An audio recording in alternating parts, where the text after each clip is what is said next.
നമസ്കാരം. മുരാരി ബാബു അന്തരിച്ചു. ശബരിമല സ്വർണ്ണക്കൊള്ളക്കേസിൽ അറസ്റ്റിലായി ജയിലിൽ കഴിഞ്ഞിരുന്ന അദ്ദേഹം 90 ദിവസത്തെ റിമാൻഡ് കാലാവധി പൂർത്തിയായതിനെ തുടർന്ന് കൊല്ലം വിജിലൻസ് കോടതിയിൽ നിന്നും ജാമ്യം നേടി ജനുവരിയിലാണ് പുറത്തിറങ്ങിയത്. ഒരു സാധാരണ കുടുംബത്തിൽ ജനിച്ച് പിന്നീട് ധനികനായ ആളാണ് ശബരിമല സ്വർണ്ണ തട്ടിപ്പ് കേസിൽ അറസ്റ്റിലായ ശബരിമല മുൻ അഡ്മിനിസ്ട്രേറ്റീവ് ഓഫീസറായ മുരാരി ബാബു. CITU നിയന്ത്രണത്തിലുള്ള തിരുവിതാംകൂർ ദേവസ്വം എംപ്ലോയീസ് കോൺഫെഡറേഷൻ അംഗമാണ് അദ്ദേഹം. ചങ്ങനാശ്ശേരിയിൽ പെരുന്നയിൽ ചെറിയ കടയായിരുന്നു മുരാരിയുടെ പിതാവിന്. ദേവസ്വം ബോർഡിൽ ജോലി കിട്ടിയ ശേഷം വലിയ സമ്പാദ്യം അദ്ദേഹത്തിനുണ്ടായതാണ് പ്രത്യേക അന്വേഷണ സംഘം കണ്ടെത്തിയ വിവരം. ദേവസ്വം ബോർഡിലെ ജോലി കൊണ്ട് ഇത്രയും പണമൊക്കെ സമ്പാദിക്കാനാകുമോ എന്നായിരുന്നു പിന്നീട് SIT അന്വേഷിച്ചത്. മുരാരിയുടെ ബാങ്ക് ഇടപാടുകളുടെ അടക്കമുള്ള രേഖകൾ SIT ശേഖരിച്ചിട്ടുണ്ടായിരുന്നു. എന്തായാലും പോലീസ് ജോലി ഉപേക്ഷിച്ചാണ് മുരാരി ബാബു തിരുവിതാംകൂർ ദേവസ്വം ബോർഡിലെ ജീവനക്കാരനായി മാറിയത്. 1994 അദ്ദേഹത്തിന് പോലീസിൽ ജോലി കിട്ടിയത്.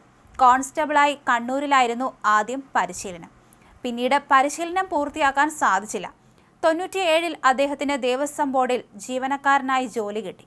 ദേവസ്വം ബോർഡിലെ ഉയർന്ന പദവിയിലിരുന്ന ആളിന്റെ സഹായിയായി അദ്ദേഹം തുടങ്ങി.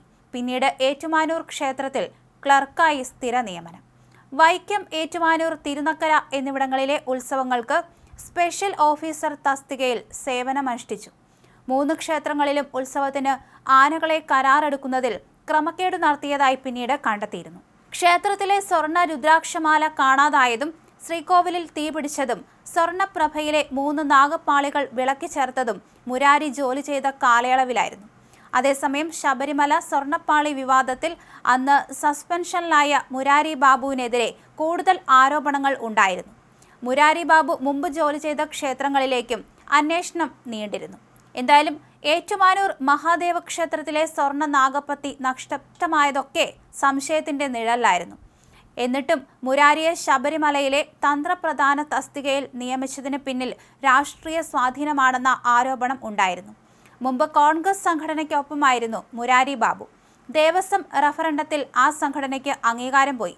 ഇതോടെ CPM സംഘടനയുമായി ഇദ്ദേഹം അടുക്കുകയായിരുന്നു. ആരോപണ വിധേയരെ ശബരിമലയിൽ നിയമിക്കരുതെന്ന ഹൈക്കോടതി വിധി പോലും മറികടന്നായിരുന്നു മുരാരിയെ administrative ഓഫീസറാക്കിയത്.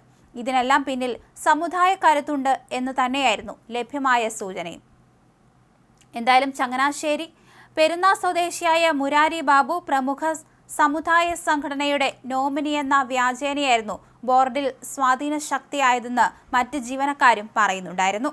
NSS general secretary G. Sukumaran നായരുമായുള്ള അടുപ്പമുണ്ടെന്ന തരത്തിൽ പ്രചരിച്ചിരുന്നു. എന്തായാലും അന്ന് പല വിവാദങ്ങളും ഉയർന്നു വന്നിരുന്നു.